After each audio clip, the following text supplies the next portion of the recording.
¿Qué tal, amigos? Muy buenas tardes. Los saludos a su amigo el licenciado René Castelán, director de la revista Lex Informa. Hoy tenemos un tema súper padrísimo y para eso nos acompaña el doctor Juan Rivero Legarreta. Doctor, gracias por estar con nosotros. Gracias, te agradezco mucho. Al revés, gracias a usted. También contamos con la presencia del maestro Martínez Vargas, abogado asociado del bufete Hernández Barros Asociados. Maestro, gracias, pues amigo. Siempre estás con nosotros. Muchas gracias por acompañarnos. Feliz de la vida. El maestro Eric Mejía Iglesias, fiscal del Estado de México. Maestro, gracias. Muchas gracias. Acompañarnos, ya eres de casa. Bienvenido. Un verdadero placer. Quiero agradecerle al doctor Juan Rivero Legarreta que me haya proporcionado este libro y me lo haya hasta dedicado. Autor. Para mí es un honor, hombre. El banquillo de los acusados. Doctor en Derecho. Voy a leer una pequeña reseña. Es egresado de la Universidad Nacional Autónoma de México, cuenta con maestría y doctorado en Derecho. En su vida profesional se ha desempeñado como abogado penalista, llegando a presentar casos muy emblemáticos en el país. Su pasión ha sido la defensa de sus clientes, incluso ha luchado contra la opinión pública. Comprometido con sus casos como con la justicia social, ha representado de manera gratuita a personas que no cuentan con recursos suficientes para una defensa. Ha sido catedrático en varias universidades y conferencista en eventos nacionales e internacionales, así como miembro en la Inter-American Bar Association. Maestro, pues nuevamente gracias. El tema de hoy que voy a tratar con usted es los derechos humanos. Empecemos, ¿qué es el derecho humano? ¿Qué es el derecho humano? Hay unas cosas, lo que es el derecho y la humanidad, ¿no? Okay. El derecho se implementa mediante libros en los que dice, bueno, este libro trata de lo que son los derechos humanos, inclusive hay un instituto de derechos humanos, claro, y tiene un costo verdaderamente bárbaro el que supuestamente auxilia al derecho humano, y por eso de repente digo, los derechos humanos no existen, además del costo que significa para el Estado, ¿no? Que es un costo altísimo. Platícanos, ¿por qué comenta que los derechos humanos no existen? Mire, como litigante, y aquí está el fiscal también, nos puede, y un abogado de prestigio y de postulante, muchos años de trabajo, postulante. Y yo siempre he dicho, bueno, a ver, quiero que sepan y lo que es realmente la profesión de ser un abogado. ¿Sí? Uno va a los reclusorios, el reclusorio sur y el oriente y el norte. Llega uno ahí a cualquiera de esos tres reclusorios, ¿verdad?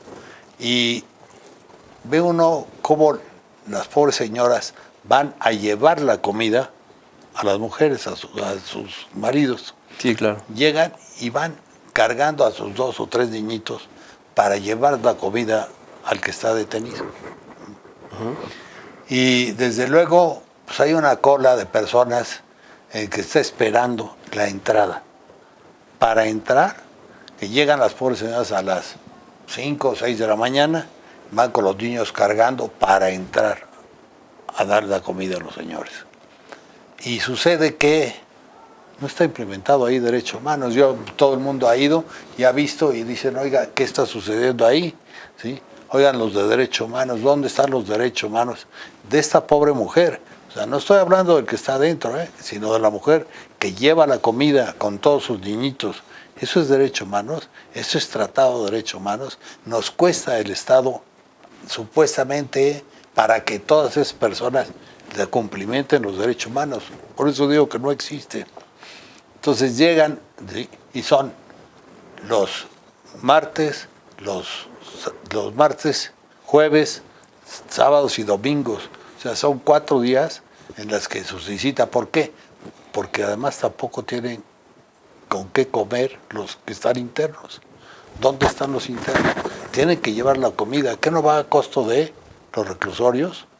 No, ahí no va el costo de los reclusorios. ¿Qué hacen con ese dinero? Es un chorro de dinero los que se quedan los señores, ¿verdad? El director de la cárcel, ¿sí? ¿Qué hace con todo ese dinero? Ahí empieza otra corrupción, si estamos hablando de corrupción, ¿no? Y desde ahí está la corrupción. Miren, para entrar, ¿sí? ¿Qué necesitan? Pues además de llevar la comida, pues necesitan 10 o 15 pesos para entrar. Ahí están los señores de derechos humanos, ¿dónde están? Si todo el mundo sabe que es para entrar 10 o 15 pesos, ¿sí? Y si no, pues sabe que no lo vamos a dejar entrar, se esperan más tiempo, no trae usted los documentos que acrediten que realmente es usted la esposa del señor fulano de tal. ¿Dónde están los derechos humanos? ¿Dónde están también la administración? ¿Dónde está el director de reclusorios? ¿Dónde están los de seguridad ahí? ¿No? Tienen un costo. Y la gente pobre lleva su comida, lleva todo, y los señores de adentro, ¿no?, pues gozan de la poca comida que le lleva la señora, ¿no? Claro, los familiares. ¿Dónde están los derechos humanos? Por eso digo que los derechos humanos no existen. Y eso es para entrar, ¿eh? Y para entrar, claro, si llevan una comida, ¿sí? Entonces le dicen, oye, ¿sabes qué? Esa comida o es para nosotros, y muchas veces las quitan a las señoras, ¿eh? O muchas veces también, pues, más dinero para poder entrar. Pero también para la salida, ¿eh? Es increíble. También para que salgan, oigan, ¿sabe qué? Bueno, pues entonces espérese hasta que su marido termine todo eso, y si son las 6 o 7 de la tarde, ¿sí?, pues otra vez, ¿no? Dinero para salir. Eso es increíble. Bueno, aquí está el fiscal. El fiscal lo sabe perfectamente todo lo que sucede, y más ahora con los juicios orales. ¿O no es así? Maestro, ¿qué nos puede decir al respecto? Bueno, antes que nada, pues un verdadero placer, doctor, pues estar compartiendo esta plática con usted.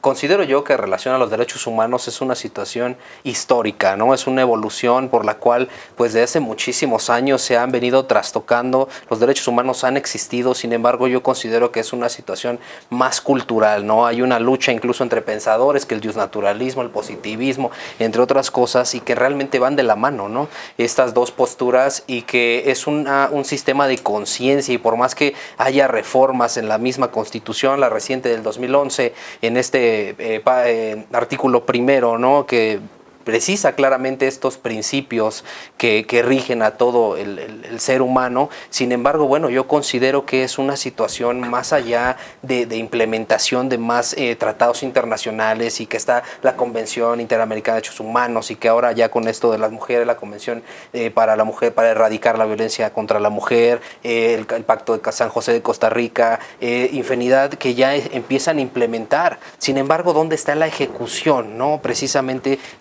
el aterrizar estas convencionalidades, incluso lo plasmado en la Constitución, es el problema. La situación es precisamente la cultura del ser humano de tratar de respetar y garantizar, lejos de que lo trate de respaldar la Constitución. Eso no debería de existir. ¿Por qué? Pues es un derecho humano que yo tengo como ser humano que respetarle a la otra persona de cierta manera, ¿no? Si hablamos de jerarquías, la misma situación, en un cuadro comparativo, en situaciones, por ejemplo, en Europa, pues es completamente distinto el sistema penitenciario, ¿no? Incluso las penas son completamente diferentes en otras partes del mundo que en México, hablando en sí. Yo considero desde mi particular punto de vista que esta es una situación pues meramente de cultura, ¿no? Independientemente si es un negocio o no es un negocio, esta situación dentro de las cárceles, considero yo que estén formados muchas horas, que pasen ahí cargando sus comidas, que incluso pasen por situaciones que nos acaba de comentar, pues evidentemente sí se vulneran. Si tratamos de hablar ahora de los internos, bueno, todos los abogados lo saben, ¿no?, de esa situación, los tratos que viven los internos dentro del penal, pues evidentemente también es algo que sale a la luz, que a lo mejor posiblemente sea un secreto a voces, pero ¿quién es el responsable de salvaguardar estos derechos fundamentales que tienen las personas detenidas? De nuevo, con los niñitos chiquitos, ¿no? ¿En qué caso se vulnera? Y entre otras cosas que son un cúmulo de acciones que realizan las personas y que se violentan derechos fundamentales de otra, ¿no? Y que la Constitución realmente ha sido violentada en un montón de veces, y aún así, ¿cuál es, o yo siempre lo digo, ¿no?, la existencia de esa situación de prevención de cierta manera, o de concientizar al individuo, al ser humano, para que pueda hacer valer estos derechos fundamentales que tienen las personas? En el caso de la Fiscalía, pues el fiscal tiene que respetar los derechos tanto de la víctima, salvaguardarlos, pero también del imputado. No puede sobrepasar esos derechos que tiene el imputado al tener derecho a su abogado, ¿no?, en este caso, y la víctima a su derecho a un asesor, ¿no?, y todo lo que la ley le consagra. Entonces es una situación como más de cultura, de conciencia, de capacitación, para saber esta situación respecto de si se respetan o no los derechos fundamentales de cada individuo, dependiendo en el círculo en el que se encuentren. Para eso está la Constitución, Claro. lo que acabas de decir, ¿no? La Constitución, ¿sí? Con la Constitución, a ver, los senadores y los diputados. Yo quiero que saben los senadores y los diputados de lo que realmente está sucediendo. Ellos dicen así, nosotros vamos a llevar a cabo todo esto, ¿para qué? Para que no se violen los derechos, para que se implemente bien, para que el derecho esté perfectamente bien establecido. ¿Y los senadores qué hacen? Los senadores de veras tienen conocimiento de todo lo que está sucediendo, de todo lo que sucede, no nada más en los reclusorios, no nada más en el director de la cárcel, ¿no? ¿Sí? Sino todos ustedes que trabajan mañana, tarde y noche. ¿Por qué? Porque no solamente dicen, el fiscal ¿qué hace? No, el fiscal implementa miles de cosas. Tiene que estar capacitado, ¿sí? Para todos los peritajes. Luego, ¿por qué dicen, oye, es que salió fulano de tal de la cárcel y eso fue una violación? No, no es violación, señores. Hacer un peritaje, los fiscales como usted tienen que ir, supongo que será a la Jusco, bueno, pues hay que ir a la Jusco. Y ahí está un cadáver, sí. ¿Y cómo están los peritajes? ¿Cuántos peritos se necesitan? ¿Fue en balística? ¿Fue con una machete? ¿Cómo lo hicieron? Bueno, entonces el propio agente del Ministerio Público, el fiscal, tiene que ir hasta allá y ver todo eso. Y los costos, y quién les paga, y la gasolina no sube. Ustedes, todo eso lo tienen que pagar ustedes.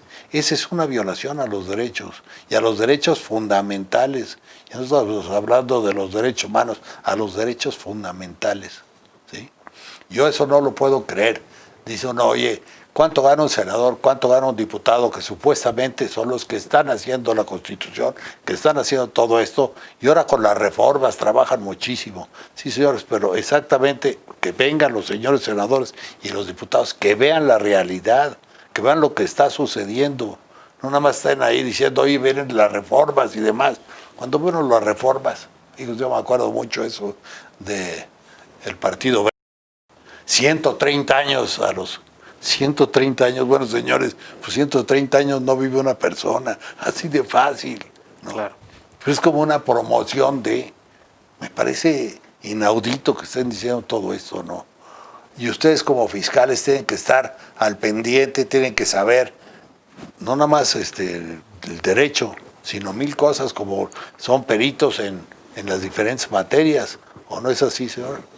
Así es, tenemos capacitaciones al respecto y también pues hay que aprendernos los protocolos que la misma dependencia tiene para dependiendo del delito, ¿no? Si un delito de homicidio pues tiene un protocolo, si un delito de feminicidio tiene un protocolo para poder iniciar la investigación, tener conocimiento porque el artículo 131, 132 faculta precisamente al agente del Ministerio Público, del Código Nacional y también a los policías para tener a cargo la investigación. Por lo tanto, entonces los peritos no van a actuar si el Ministerio Público no se lo solicita, ¿no? Entonces, al actuar, pues tiene que enviarse un oficio para que el perito vea qué es lo que tiene que hacer. Es decir, el Ministerio Público les tiene que decir, informar a todos los peritos y para ello pues tiene que tener conocimiento el Ministerio Público de todo eso. Evidentemente, si nosotros omitimos, el fiscal omite algún tipo de situaciones, se viola ese protocolo y existe una responsabilidad, inician un procedimiento en contra del fiscal, ¿no? Otra vez, facultar a los policías, facultar a los facultar a los peritos, facultar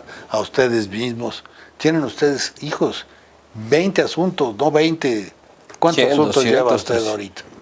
Pues si fueran en trámites, se dividen dos, si fueran en juicio, aproximadamente en juicio unos desde 8 hasta 10, y en asuntos hasta 90 carpetas. Nada más, Total. 90 carpetas.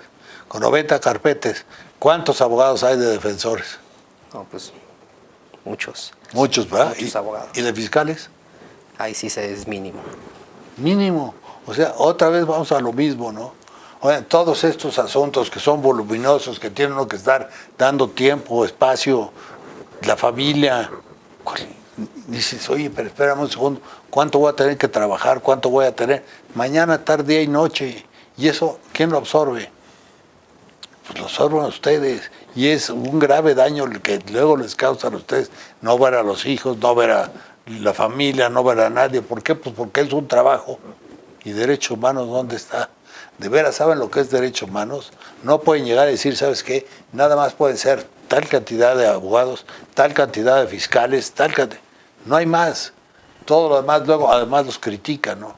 ¿Usted qué hizo? ¿Cómo es posible que no ha estado usted hecho una carpeta perfectamente bien? ¿No? Entonces, mañana, tarde y noche, y luego son criticados y luego dicen, claro, hubo una corrupción ahí porque usted no lo hizo bien, ¿no? A ver, vamos viendo la realidad, ¿no? Y ahora, bueno, ya con los juicios orales, ya, no hay ningún problema. Con eso se va a hacer mucho más rápido el proceso, va a llegar rápido al juez, el juez va a estar perfectamente acreditado. ¿Sí? A ver, volvamos a la realidad. Esa realidad que estamos platicando usted y yo desde hace rato. A ver, vean la realidad. Ahorita que está aquí el señor licenciado, pues usted sabe lo que es la realidad. Su postura, abogado, sí, yo quisiera. Bueno, primero que todo agradecer también por permitirme estar aquí con el doctor, que aprecio muchísimo. Trabajé con él, me dio la oportunidad de iniciar en esto. Y bueno, en relación al tema de los derechos humanos, a mí nada más me gustaría apuntalar que en relación a un sistema de enjuiciamiento acusatorio, pues lógicamente que, o bien llamado juicios orales, pues es en relación a los derechos humanos, ¿no? Sabemos que en México pues había una gran impunidad y es por eso que cambiamos, ¿no?, del sistema de enjuiciamiento, pensando que iba a cambiar la realidad y con eso los procedimientos iban a ser más rápidos, que iba a haber justicia, que la justicia iba a ser pronta y expedita, y que los principios rectores y demás. Y lógicamente que si lo analizamos desde un punto de vista dogmático, pues obviamente que un sistema de enjuiciamiento tradicional o inquisitorio pues presuponía una presunción de culpabilidad. Acá se rige la presunción de inocencia en sus diversas vertientes, de regla de trato procesal, de carga de la prueba y demás. Sin embargo, no es cambiar un sistema. O sea, no es cambiar un sistema de enjuiciamiento pensando en que la realidad va a cambiar. O sea, eso no pasa. O sea, incluso estadísticamente se ha establecido, por ejemplo, si aterrizamos al tema del feminicidio, que es un delito, es un tipo penal diverso al homicidio, independientemente de que el bien jurídico tutelado que se está protegiendo en ambos, pues es la vida. Sin embargo, pues bueno, sabemos que en atención a la violencia desproporcionada en contra de la mujer y demás cuestiones de discriminaciones que se genera este tipo penal en 2012, 2013. Y, bueno, y independientemente... Hablando del tipo penal que acabas de hablar del tipo penal, ¿por qué feminicidio? Digo, no tiene caso. Comete el delito de homicidio el que priva de la vida al otro. Punto. Y después, ¿verdad?, ya poder decir, oye, ¿sabes qué? Pues aumentan la pena. ¿Por qué mataron a una mujer? Pero el tipo penal de repente si se viola, porque dices, ¿ahora qué va a aparecer? ¿Con un ¿Homicidio? ¿Un homicidio? ¿Sí? Ahora va uno también ir a las cárceles. ¿Qué? Ahí pueden ir, ¿qué? Las lesbianas tienen diferente tipo penal. ¿Sí? ¿Sí? Digo, sí es un tema bastante controvertido. Digo, no nos dejarás mentir, Eric. Efectivamente, o sea, estamos hablando de que el bien jurídico tutelado es la vida. Y la conducta privativa o el verbo núcleo es privar de la vida a un hombre, ¿no?, a una persona. Y en este caso es por razones de género, por razones de odio, que existan dejos de tortura, violencia sexual y demás. Y es una cuestión pues, netamente de política criminal, pero sin embargo, pues tú me dirás mejor, o sea, estadísticamente no se ha establecido que porque se creó ese tipo penal se ha disminuido en los feminicidios o los homicidios como tal realizados en contra de las mujeres. O sea, no porque existe ese delito o porque aumentes la pena que va de los 35 a los 70, ya el feminicida va a decir, no, espérame, le tengo miedo a la pena y como son 70 años, tengo 30, me voy a quedar hasta los 100, pues mejor no mato a la mujer. O sea, en realidad eso no pasa. Entonces es un tema netamente que pasa más por una cuestión de conciencia social y de cuál es la realidad en México, que sabemos es un país sumamente violento, y no cambiando leyes, no implementando sistemas de enjuiciamientos que va a cambiar esa circunstancia. Bueno, ahí está el fiscal igual. Un fiscal, a ver, es lo mismo privar de la vida a un hombre o a una mujer, o a un homosexual, o a un... Desde mi punto de vista igual, o sea, es histórico. La mujer ha sido sometida desde muchísimos años atrás, de toda la vida, ha sido sometida la mujer, y por ello, más bien de aquí, ya había habido ahí recomendaciones de la Corte, sin embargo, por ahí del 2009, 2010, pues recae la sentencia, ¿no?, de la Corte para poder establecer un protocolo del delito de feminicidio, pero no era por otra razón, sino para que se le reconociera a la mujer, sí, de cierta manera sobresalir la mujer de los hombres, en el sentido de que había un sometimiento de un sistema histórico, ¿no? Que la mujer siempre fue sometida. Si bien es cierto, son las mismas penas en el Estado de México, es la misma pena un homicidio que un feminicidio, es de 40 a 70 años de prisión o la prisión vitalicia. Sin embargo, en el delito de feminicidio habla por cuestiones de género, y es aquí donde me voy a detener un poco, porque las situaciones de género tienen varias vertientes, ¿no? El artículo 281 nos arroja del Código Penal para el Estado de México varias vertientes, que en dado caso que tenga presentes signos de violencia a la mujer, o que sea expuesta el cuerpo, que haya una relación sentimental, entre otras cosas, eso es lo que hace que sea un feminicidio. Se ha debatido, incluso lo debatimos ahora con la doctora, la consejera que fuimos, se refiere, bueno, ¿y qué sucede con estas personas que ahora son trans, ¿no? Que se hacen esa operación? Pues evidentemente en la evolución que está teniendo con respecto a los derechos humanos de ya más de la tercera generación, pues ellos van a tratar de sobresalir. Oigan, reconózcanme como la persona que soy y como la identidad que soy. Entonces, no se soslaya que en algún momento estas personas trans hagan marchas para que se les ejerza su derecho, porque dicen, bueno, a ver, si encontramos una mujer, un hombre que es trans, en este caso, pues, obviamente ya tiene sus operaciones, ¿será tratado como mujer o será tratado como hombre, no? Pues, y el tipo penal, otra vez que eso va a suceder con el tipo penal. Va a haber otro tipo penal. Claro, entonces ahí es la situación donde yo a lo mejor en un futuro pudiera ser que a lo mejor va a existir otro, ¿no? Indudablemente, porque los elementos normativos no te pueden tipificar o no son constitutivos de un delito de feminicidio, sino más bien de homicidio, y ellos van a levantar la voz, es que yo no soy hombre. Fíjate, ¿No? fíjate, hablando de eso, iba un asunto en Jalisco, ¿sí? El tipo penal en Jalisco comete el delito de uxoricidio. Que dice uno que es uxoricidio, bueno, es que estaba en aquel estado privado el uxoricidio, y era el que privara de la vida a su esposa. Fíjense, ya tenía que estar casado, ya tenía que ser su esposa, no su cónyuge, no nada, su esposa, ¿no? Ahí está el tipo penal. Entonces, a mí me tocó defender a una persona que fue acusada de uxoricidio. Y este pobre hombre, además salió en todos los periódicos, aquí en las revistas no salió porque no estaba en las revistas, pero puede haber salido en la revista. Y de repente llegué yo a defender a este hombre y me dijo, oiga, yo estoy verdaderamente pues frío porque yo no maté a mi esposa. Y cuando vi en los periódicos, la revista, el periódico y demás, y todo, porque ahí realmente es un pueblo chico, aunque dicen que no, y en aquel entonces era más chico. Entonces llegué yo y este hombre me decía, yo no maté a mi esposa. En un momento dado me quedé callado y le dije, mire, aquí están los periódicos, aquí está todo. Y entonces están diciendo que cometió usted el delito de haber privado de la vida a su esposa. Y le voy a tener una cosa. Él estaba casado 4 veces, pero nada más la primera vez se casó. Las otras 3 es nulo el matrimonio. Entonces le dije, usted no se apure, porque obviamente va a llegar al juez, ¿verdad? Y el juez ahí va a calificar el delito y ahí el juez va a resolver en el término constitucional. Si resuelven esos términos y dice comete el delito de homicidio de su esposa, pues al rato en apelación usted va a poder quedar libre. ¿Cómo? Sí, porque está acusado por uxoricidio. Y realmente lo que cometió, en el supuesto que haya cometido, es el de homicidio. Así de fácil puede salir en libertad, porque el tipo penal es diferente a... Entonces también hay que ver eso, lo que la ley dice y lo que realmente puede llegar a suceder.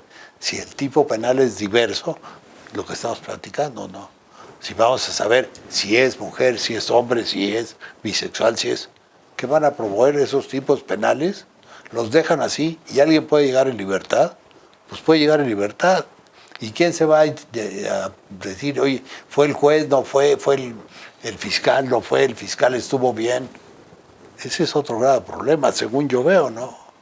Doctor, una pregunta, perdón, que se me vino ahorita a la mente, usted como experto, ¿considera usted que el hecho que no se le reconozca como persona trans sería violatorio de derechos humanos? Claro. Que no haya un delito llamado transficidio, por ejemplo, ¿no? Exacto. ¿Será violatorio de derechos humanos? Claro, es que el delito el tipo penal es exacto. No puede uno cambiar los tipos penales por más que quieran. ¿Sí? Entonces, si lo cambian en un momento dado, puede lograr la libertad de una persona. ¿Hay violatorios de derechos humanos? Claro que la hay. ¿Sí? Simple y sencillamente porque dices, oye, también lo que hemos platicado, ¿no? ¿Quién tiene derecho? ¿Nada más el acusado? No, pues no. No.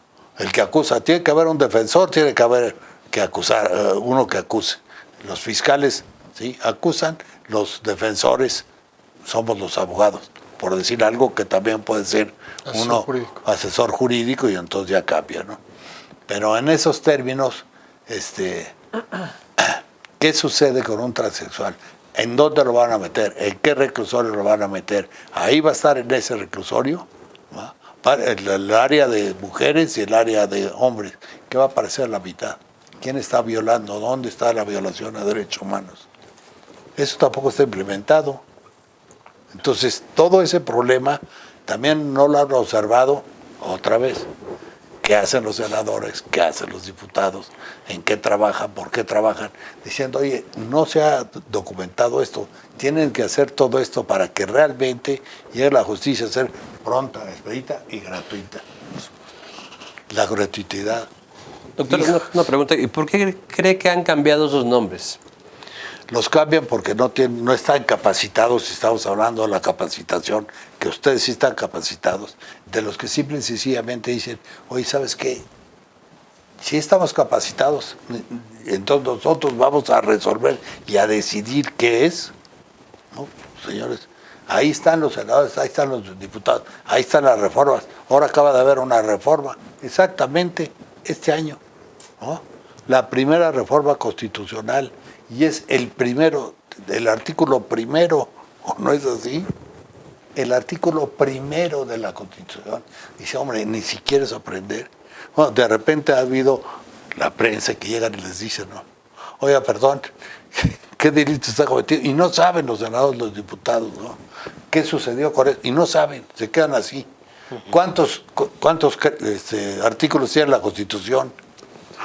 No lo hemos visto, no saben. Si eso no lo saben, es impresionante cómo van a poder resolver asuntos después el fiscal, los defensores y demás. Y vamos a ser culpables o vamos a tener que implementar, oiga, ¿saben que están violando los derechos humanos y puede uno recurrirlo y llegar a recurrir todo esto? ¿O cómo lo van a hacer? Usted como fiscal, usted lo sabe que eso se implementa de diferentes términos. Es más, el feminicidio. Hay gentes especializadas como usted, ¿va?, en llevar los feminicidios. Ustedes están especializados para eso. Ustedes tienen que estudiar 20 veces más para saber. Y después simplemente, ¿saben qué? No, pues se logró la libertad. Pues ¿por qué? Porque no era feminicidio, sino que era homicidio. Realmente esa es la palabra clave. Yo creo que ahí se tiene que entender el artículo 20 constitucional. Uno de los principios, además de los principios fundamentales, el objeto es el esclarecimiento de los hechos. Claro. Y hay muchas veces que, bueno, finalmente la justicia es así, ¿no? A lo mejor para uno va a ser justo, para el otro no. Eso es indiscutible. Sin embargo, ese va a ser el esclarecimiento de los hechos. Si en dado caso algo no se encuadró ya en juicio, fue juzgado, es porque realmente no hubo ese delito, ¿no? Ese es un verdadero respeto a los derechos humanos. Y si realmente sí se condenó, es porque realmente se encontró ese juicio de reproche, esa culpabilidad ante un tribunal. Entonces, más que otra cosa es, insisto, la concientización de que deben de saber cuándo se esclarecen los hechos. Muchas veces los imputados, no, oiga, sáqueme a sus defensores. Bueno, hay que esclarecer el hecho. El mismo defensor se da cuenta a lo mejor en sus propios datos de prueba, en la que todo, no, es que la verdad yo creo que sí lo hizo, ¿no? De todas maneras lo vamos a defender, pues es mi trabajo, ¿no? Pero finalmente se va a esclarecer el hecho y de acuerdo a la teoría del caso que tengan las partes, pues, pero evidentemente desde el primer contacto pudiera ser que ya el hecho ya va a estar esclarecido. ¿No? ¿Por qué? Porque pues ya sabemos que hay peritajes, que está ahí muchas, incluso hay hasta genética, que ya hubo comparativos y hasta la prueba de Harrison ahí ya tiene por ahí resultado positivo el imputado. Pues entonces, ¿cuál es la teoría que realmente va a tener el defensor, no? O sea, ahí es donde entra la lucha de valores del defensor, la deontología del defensor, en decidir qué hago, ¿no? O sea, será lo más justo ofrecerle un abreviado a mí representado, o me lo llevo a juicio para que le den 70 años. ¿Qué hago? No, esa es decisión del defensor.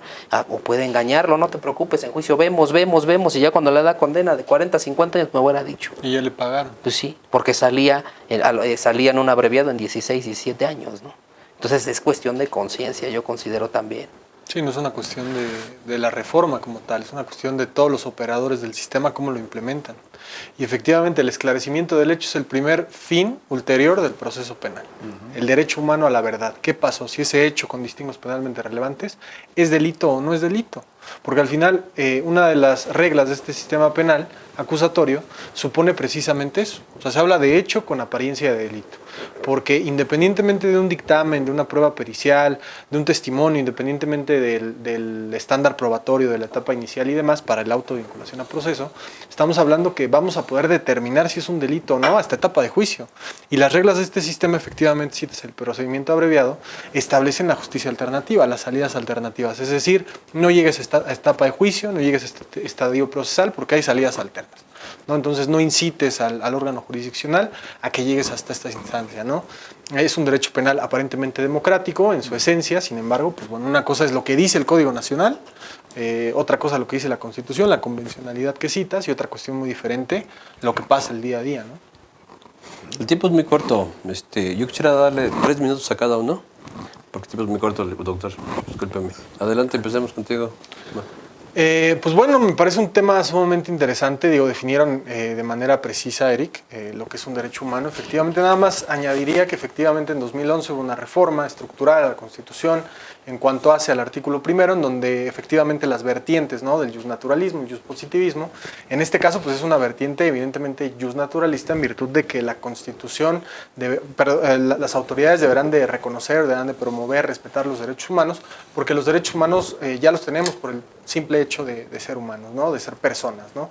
Y es así que de ahí estriba un sistema de enjuiciamiento, de ahí estriba el sistema penal acusatorio, esta adversarialidad de la cual comentábamos, ¿no? Por un lado el fiscal, el órgano de defensa, el órgano que juzga, y la idea es que estos principios rectores de inmediación, contradicción, continuidad, publicidad, pues puedan nutrir al eje central del sistema penal acusatorio, que es esta presunción de inocencia, a efecto de que tengamos un sistema de enjuiciamiento pues democrático, ¿no? Sin embargo, no dejar de lado que no es una cuestión netamente de leyes, o no es una cuestión que la Constitución o la ley adjetiva procedimental pues nos vaya a resolver. El tema es pues la realidad de este país.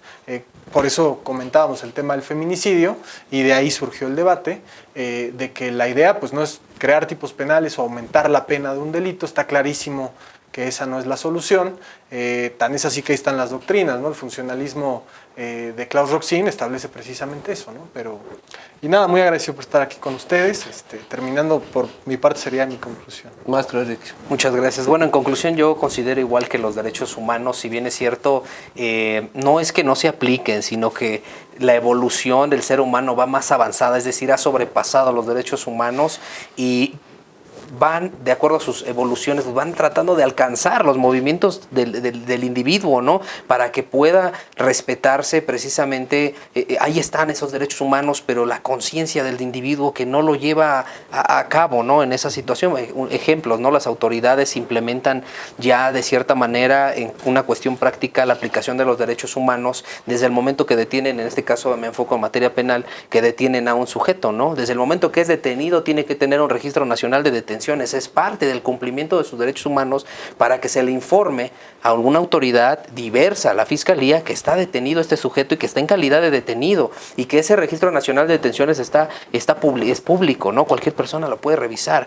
Entonces ya se sabe en qué calidad estaba, cosa que antes no existía, ¿no? ¿Dónde está el sujeto? ¿Y dónde está? Y hablábamos, y no, aquí no está, y escondido por algún lado. Ya en ese momento yo considero que sí se ha estado cumpliendo estas convenciones, ¿no?, que aterrizan en la Constitución Constitución como derechos del imputado, también como derecho práctico de la víctima, ese derecho a su asesor jurídico, ese derecho al psicólogo, ese derecho que tiene a que se le repare el daño. O sea, todas estas situaciones se han estado aplicando poco a poco, por lo menos en la práctica sí se ha estado visualizando que no se le vulneran derechos humanos de cierta manera pues al justiciable o a la víctima, ¿no? Otra situación, el Ministerio Público tiene sus 48 horas para investigar y en ese momento tiene sus acuerdos, dónde está el imputado, en qué calidad está, se le informa al defensor cómo está, en qué calidad lo tiene, para que vaya preparando su estrategia, ¿no? De cierta manera para una audiencia. Entonces, estos derechos sí se tienen que velar porque cuando llegan a una audiencia de control, pues el juez lo primero que hace es verificar precisamente la legalidad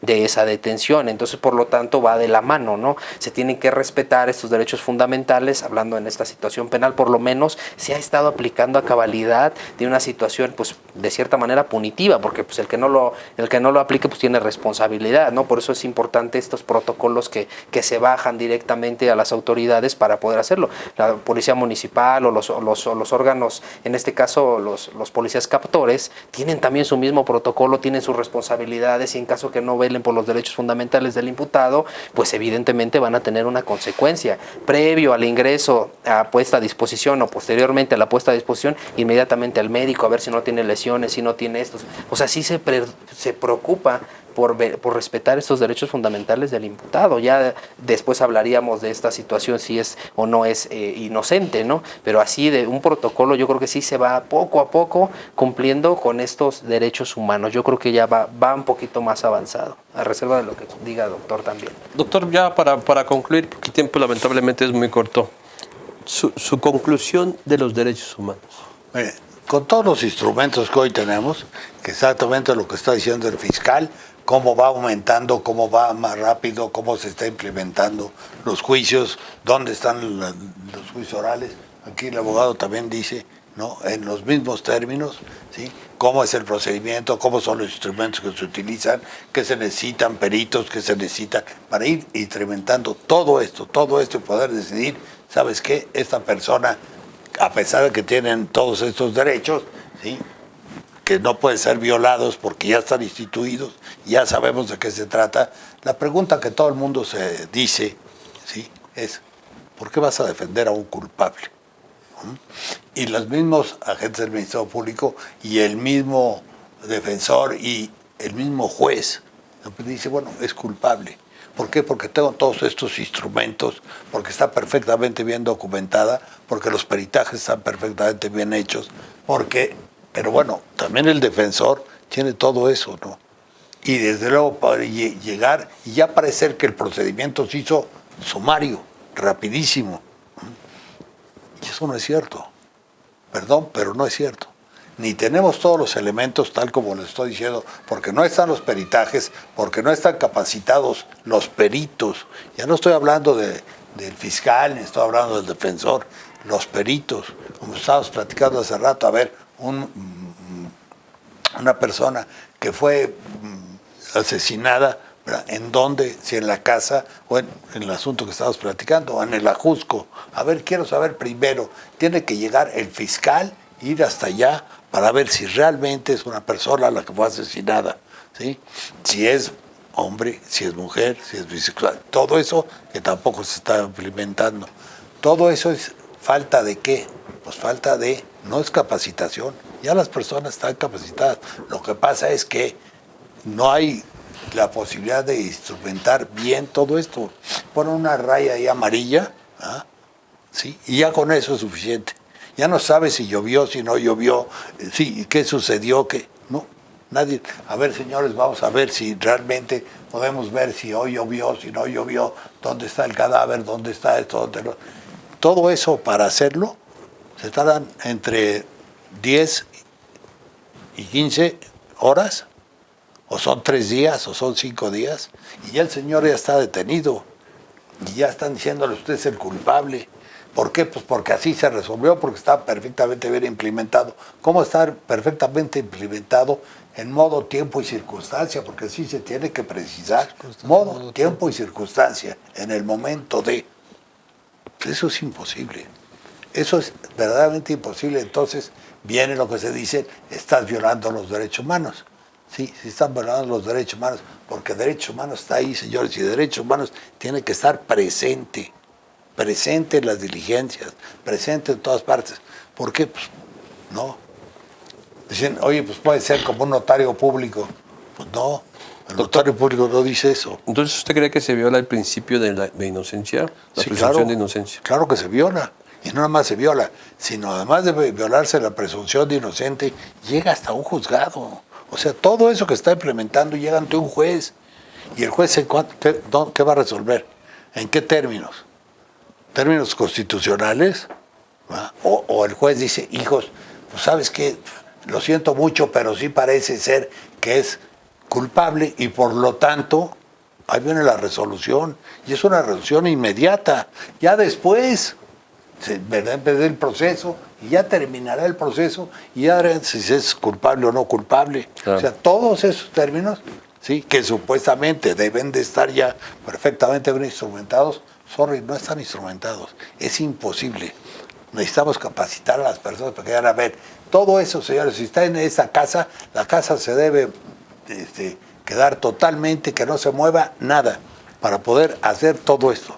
Pero que no se mueva, ¿eh? O sea, llega uno y en la casa, ¿dónde pasó? Y oigan, ya nos vamos, y el señor o la señora están ahí en su casa, y tan fácil como eso. Y dice, oiga, pero el señor, ¿dónde está? Pues fue el muerto, ¿y dónde murió? Ah, pues aquí en mi recámara.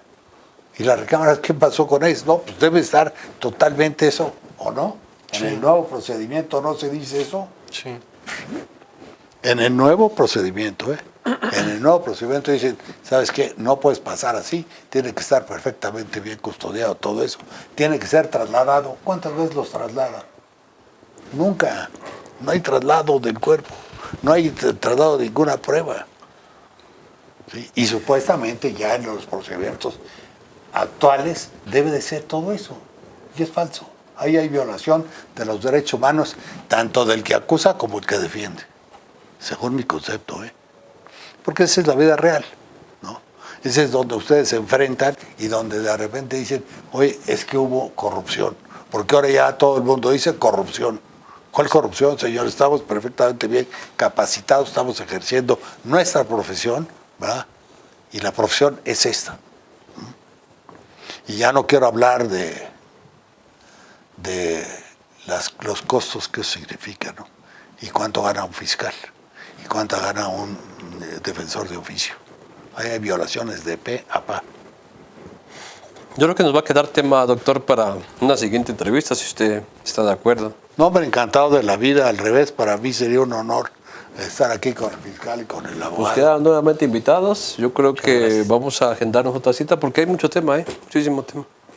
Quiero agradecer al doctor, a mis amigos. Muchísimas gracias. Hasta la próxima. Hasta la próxima, señores.